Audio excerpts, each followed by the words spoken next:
online, and hopefully we can beneficial for everyone's moving forward, right? Either in your career, passing of fundamentals, concept and elements of performing static modeling, as well as I will also share some case study, mainly related to static modeling driven by seismic stratigraphic analysis, right? So it becomes both theory as well as the application part. I will also like to be just a bit refresher with the class here. I noticed that we have already spoke about a couple of topics on static modeling. We have from people from Schlumberger as well as operators, which is also happen to be my ex-colleagues. So hoping that today some of these topic or the outline of the presentation can have some further insight or give you more addition to what you already have. And in between the presentation, please do not hesitate to stop me or ask questions online or offline to get more clarification, right? So let's get on with it.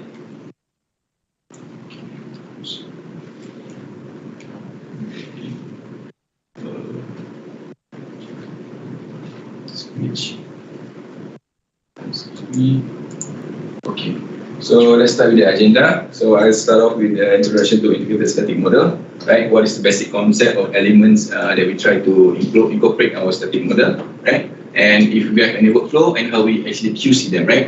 And then here are some questions that we need to ask if you are actually a geomodeler or geologist working on the project. What should be critically assessed when we perform a static model, right? And we are going to share some tips or some steps to perform those. And then next we're going to go into two case studies. One is a conventional static model used for resource assessment. I take an actual field example from Lake Basin. And then the other one is another modeling approach, specifically for modeling the coefficient model. How this can help to de-risk our well planning, right? So this is more on a field development side, right? And then we end our session with question and Q&A. Okay. Okay, now speaking. So before we start, right? Let's get some ice breaking, right? So this is a quick snapshot of my profile. So I started career back in 2009, where I worked with Paradigm through a local agent, and then I joined Roxa and Schlumberger. So during this tenure, I exposed myself with some software, especially with subsurface studies. We have Spectral, Techlog, RMS, and Canvas, 3D Canvas, right? So here we are being taught some of the common workflow of building static model, both also incorporate with geophysical information as well as petrophysical information, right? And then in 2015-2019, I joined Leap Energy as a geologist. Consultant geologist, whereby we have more exposure in terms of working with projects, mainly as a reservoir modeling projects. And then recently, in 2019 to 2021, I joined British Front Lab. Here, also we involved with reservoir studies and static modeling, but we further incorporate more information such as process-based modeling to drive our static model, not only a standard conventional approach. And then late last year, I joined Rockflow Dynamics and as a geology specialist. Okay, so within those span of years, I got opportunity or given privilege to work with some of the big projects, up to getting almost 10 static modeling project in this region. Okay, exposure of performing static modeling, doing a class or work or what? Anyone? Ain, okay, good. Yeah, so we also have class structure class, which we use Petra for our structure modeling. Okay. And this semester we have development geology, where we use RMS for the reservoir modeling. Okay, not yet having to perform those one. Now at the moment you're just doing structure modeling. Last semester structure modeling, and the RMS is ongoing now. Okay. Okay, that's a good actually ice breaking for us. So at least the terms that are going to be shared later on, we can always come to a common understanding, at least, right? Because pretty much any application that you use is just a tool, right? And eventually the fundamental of the concept, the idea you want to transfer in your static model, given the integrated information from all the domains, is the same. It's just a tool that have different, like playing a game, right? You can play FIFA or you play Konami, still play football, right? Just the button are different, right? Okay. So let's get into it. So let's start with the integrated static model, right?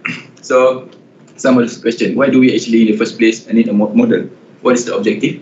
Right? What is the basic principle and requirement? What should go in there and what should be put out from there? Who are the end users? Right? These are some of these questions that we ask. And what is the type of model that you're going to build? Is it a simple 2D, 3D, or 4D model, right? So these are the first, when we embark in the reservoir modeling studies, these are some of the questions that we need to check. What is the objective of creating a reservoir model? Is it to make a decision to develop a field? Is it for benchmarking a reserve, a resource, right? Or is it just simply want to visualize the subsurface, right? Where is my salt dome? Where is my pinch out and whatnot, right?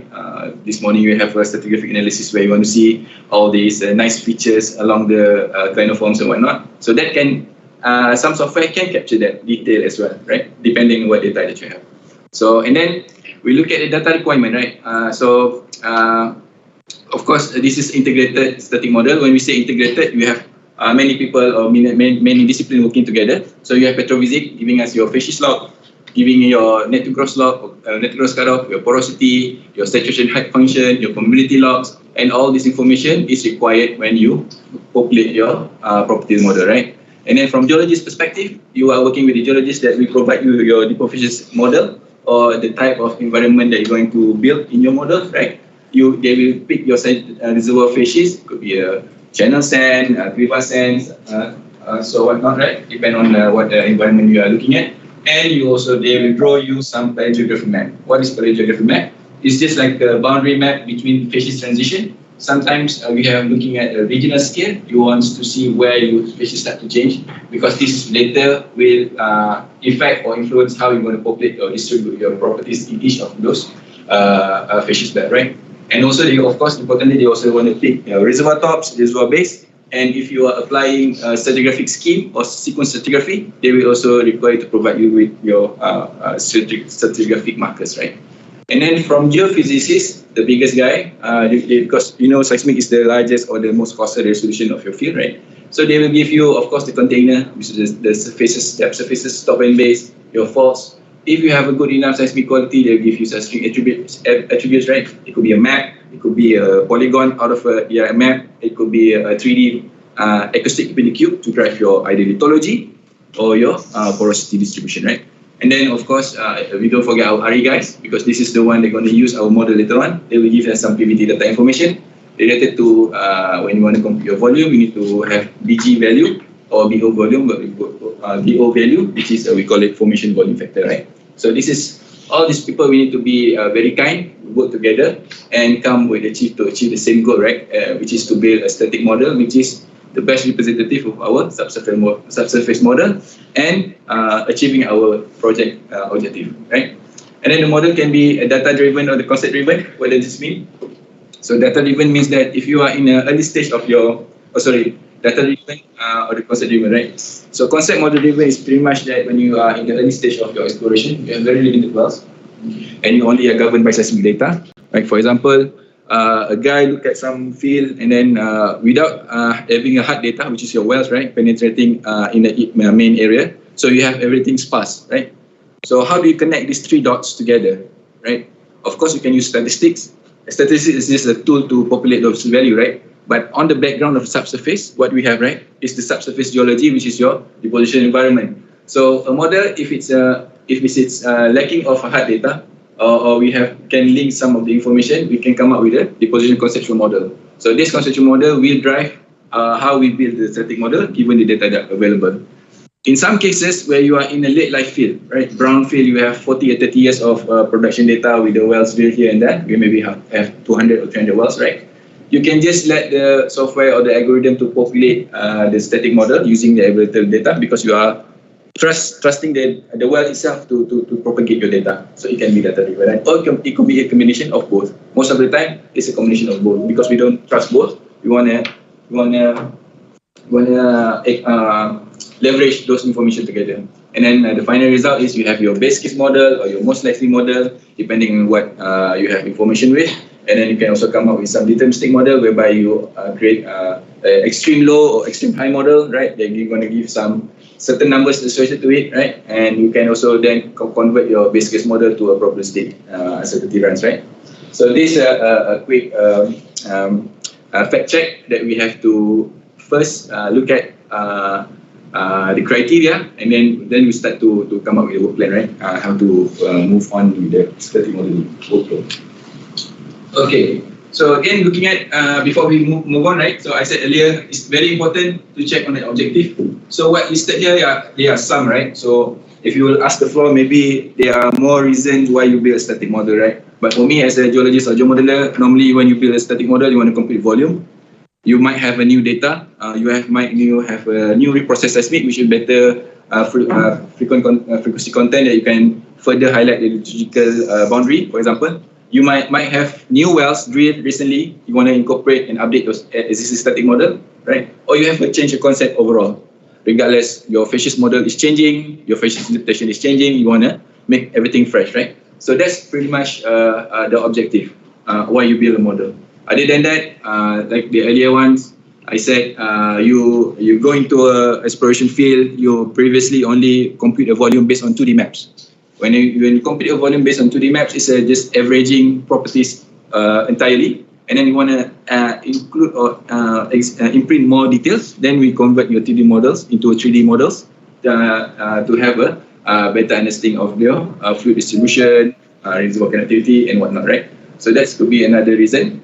And of course, you need a static model to do field development or field redevelopment, where you want to place your wells, where you want to put injector, or how is the pair going to behave, right? So that's also a recommend why you build static model. Another thing is to prove reserve or do a field audit, right? For example, if you want to develop a certain field, you want to propose something to be developed, right? Of course, you want to know how much money is going to be sitting down there.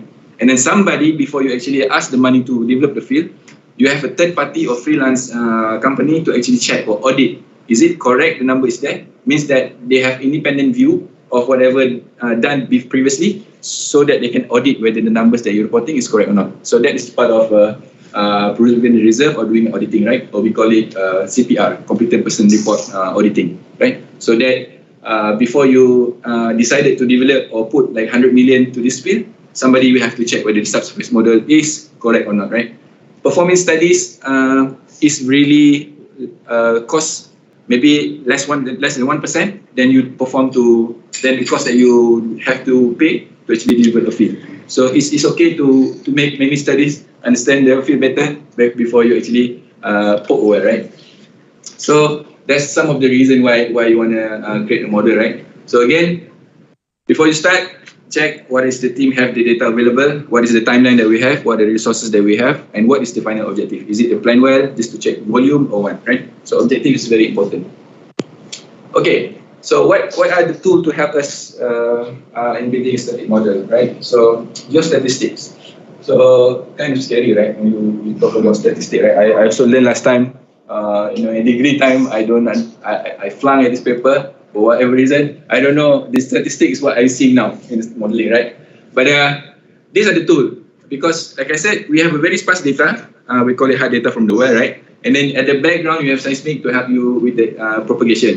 So they come out with this geostatistical tool. You in the facies or petrological properties interpolation, right? To help you to actually represent the subsurface with a certain of map or model, right? To be a 3D or 2D, right? That carries the value of your reservoir character. That can be porosity, permeability, or little facies, or the deeper facies, right? So these are the tools to help, right? And then of course, before you use the tool, on the right hand side is the most important thing, right? You are a geologist, you are the science decision making people, so you have to make sure that your static model inherit or in any form able to replicate what you see from the actual data, the core data, or the analog model to be imprinted in your static model, right?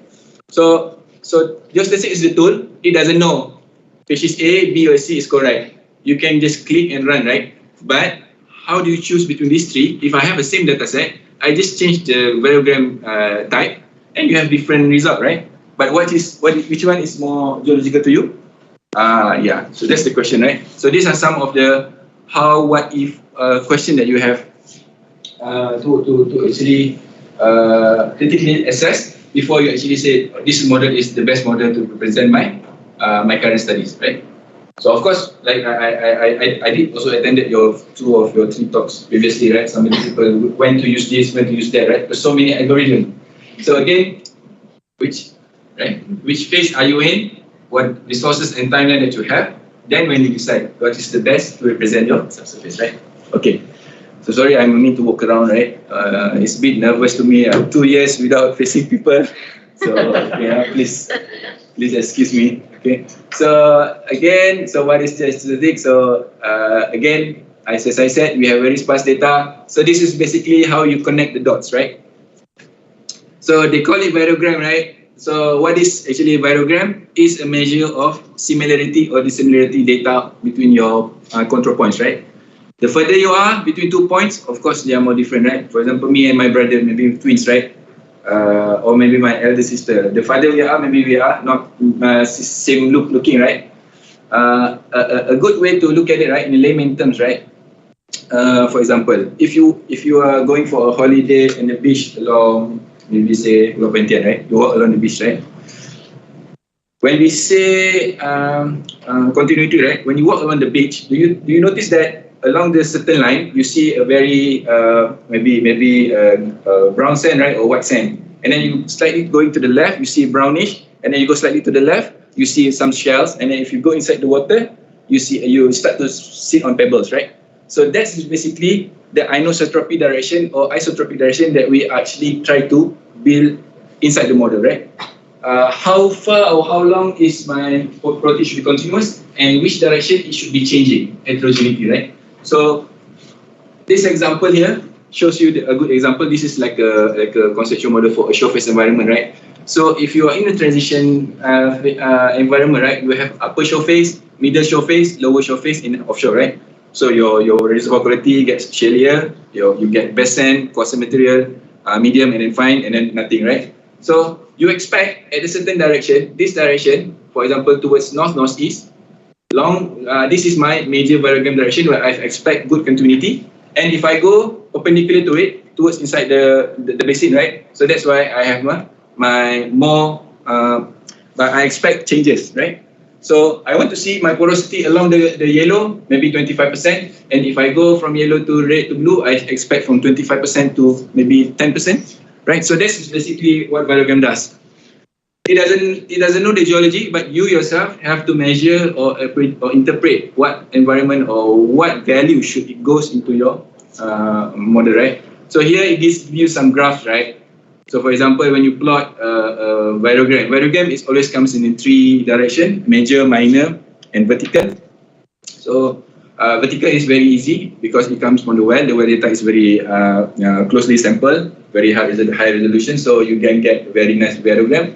But in the case that you have a lack of major and minor virogram information, right? For example, you don't have a good seismic attribute maps to tell how far is my porosity streaks going to be, where is the boundary between my shale and my sand bars are. So you can adopt a depositional model concept, right, into here. So it's not necessarily have to be a correct one value, but can be adopted from analog, right? So that's about it. Okay, so next, so we talk about geostatistic and how does it affect our model realization.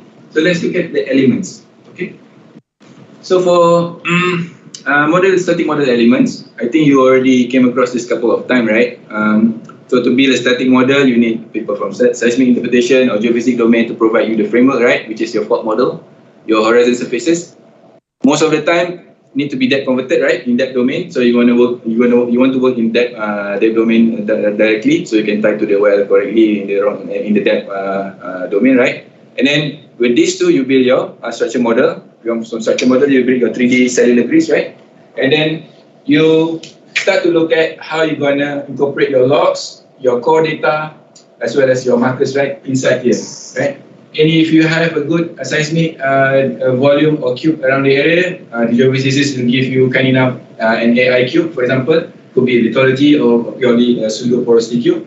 Then you start to incorporate in your modeling interpolation, right? Could be facies modeling, porosity modeling, permeability modeling, and then you come up with saturation model. Then you compute your volume. So these are the basic elements, right, of creating a static model, plus your domain knowledge, right?